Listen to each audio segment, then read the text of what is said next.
Good evening. My name is Shameka Holcomb, and I am partners with Angelina Grimaldi, and this is our MarkStrat final presentation. This chart here is a share price index after completion of round 8. Our firm TaskTech initially ranked number 4 in share price index and number 4 in volume market share. By the end of the simulation, we ranked number 2 in share price index and number 2 in volume market share. Our strategy initially was mostly educated assumptions, and it was based on the initial data provided in the first period. We quickly evolved to more decisive action and based that on the simulated data we received after we ordered the consumer survey, the consumer panel reports, the distribution panel report, the semantic scale, the multidimensional scaling, and the market forecast reports.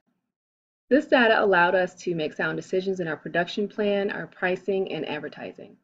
It also helped us with allocating the commercial teams based on a review of the target shopping habits, which we did not initially utilize, which caused a misallocation of personnel. We also initially focused on 3 separate segments for tone, which was one of our original products, and we later zeroed in on the one segment that had the highest purchase intentions. Since we were not repositioning our brand, we diverted majority of the advertising budget to media instead of research. We made sure to conduct extensive research and development projects early on and continue to do so throughout the simulation. We understood that despite doing well in revenue and share price index, the market would still be constantly changing and required close attention to ensure that we were meeting our segment needs and their wants as they varied. We also paid attention to behavioral and social segmentation indications, and we were actually able to maintain the second highest share price index for much of the simulation.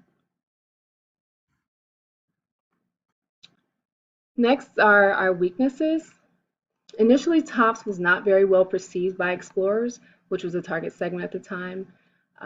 They didn't align with the product dimensions of the brand maps and perceptual maps, and the physical characteristics of tops, did not fit explorers' expectations. To remedy this, we conducted R&D and increased advertising, which actually resulted in tops becoming the leader in explorers with a share of 26.7%, which was 4.2% up from the previous period. Another weak point was us underestimating our sales potential with tone. This directly relates to our production plan. In period 2, our production plan was too low, and we actually lost an estimated 16,000 units of potential sales.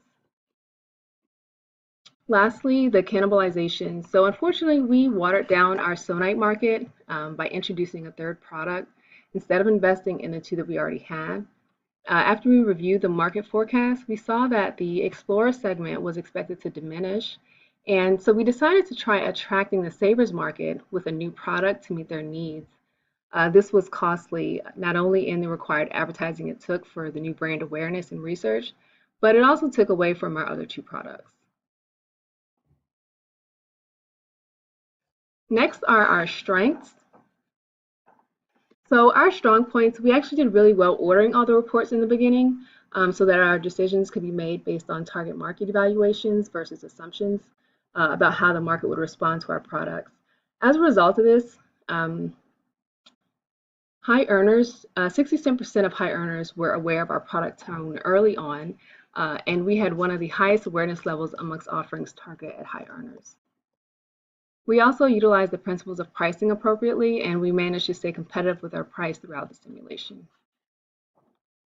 Lastly, for our strengths, we were very consistent in our decision making. We focused on segment trends and characteristics for the majority of the rounds, and that led to us being able to make sound decisions when marketing our brands.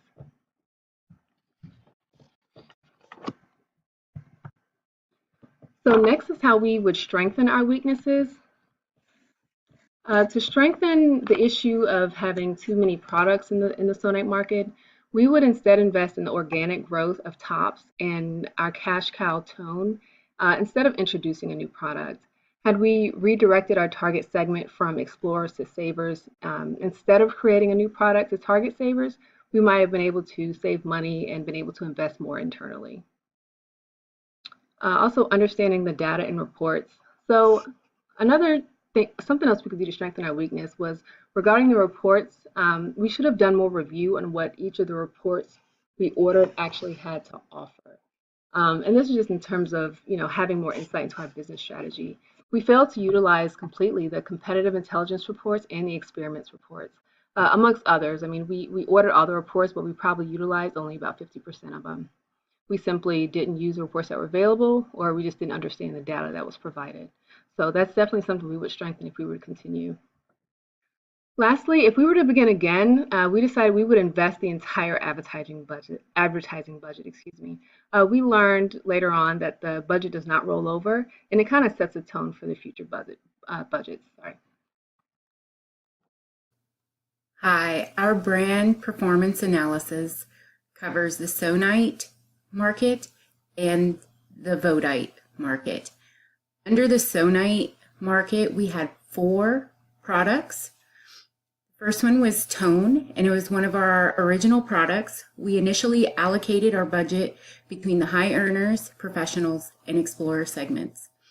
Then we narrowed down and selected the high earners as our target segment with 90% of our budget and 10% to the professional segment. Top Off was launched in period 3. We used the POTOP project and launched the product to target the shopper segment. We allocated 80% of our advertising budget to the shopper segment and 20% to the saver segment.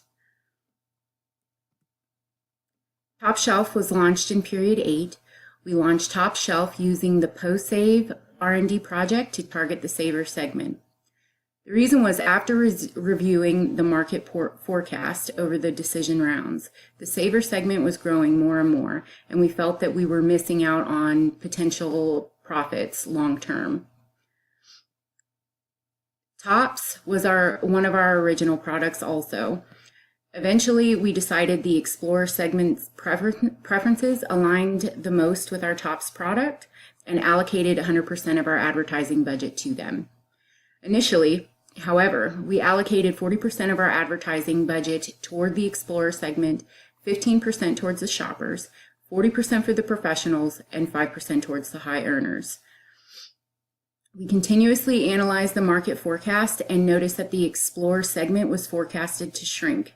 We decided to shelf Tops in period 7, and it was because it was costing us more money to keep it in production, with the addition of the Explorer segment size was reducing.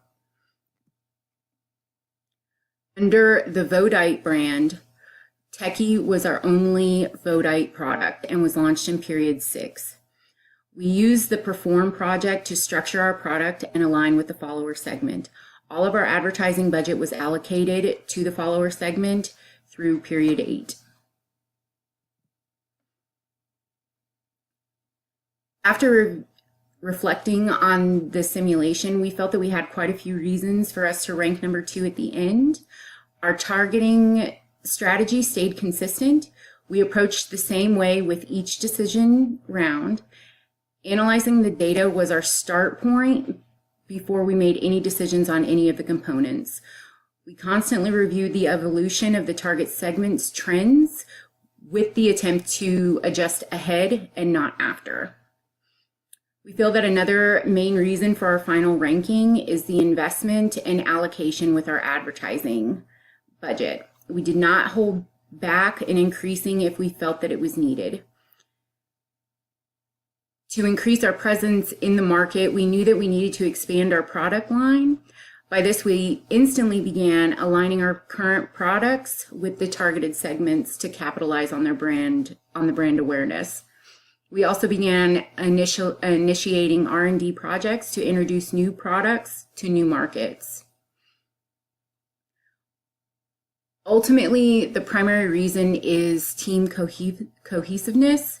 We made the decisions together and built trust in each other's opinions and recommendations. We thrived with our company together, and we worked cohesively through the obstacles.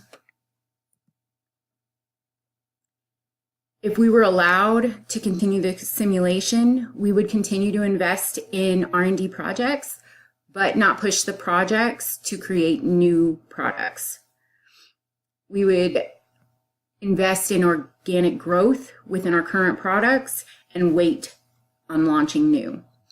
We did discover how expensive and risky it is to introduce new products in the market, and we felt that it would be better to invest more in our current product lines. Our level of production kept us mostly in the green until later rounds. We would pay more attention to the trends in the market and try to stay within the margin of error. We would fully investigate each of the market research reports. We ordered all of them, but we believe that had only utilized about 50% of the data that we had. And finally, we believe that we would have been more profitable if we had monitored our competition. We had focused more on our products and the market, but neglected to watch our competitors.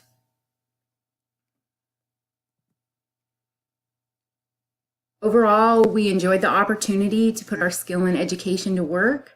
Thank you for the feedback that you had provided, and please let us know if you have any questions that you may have. Again, thank you.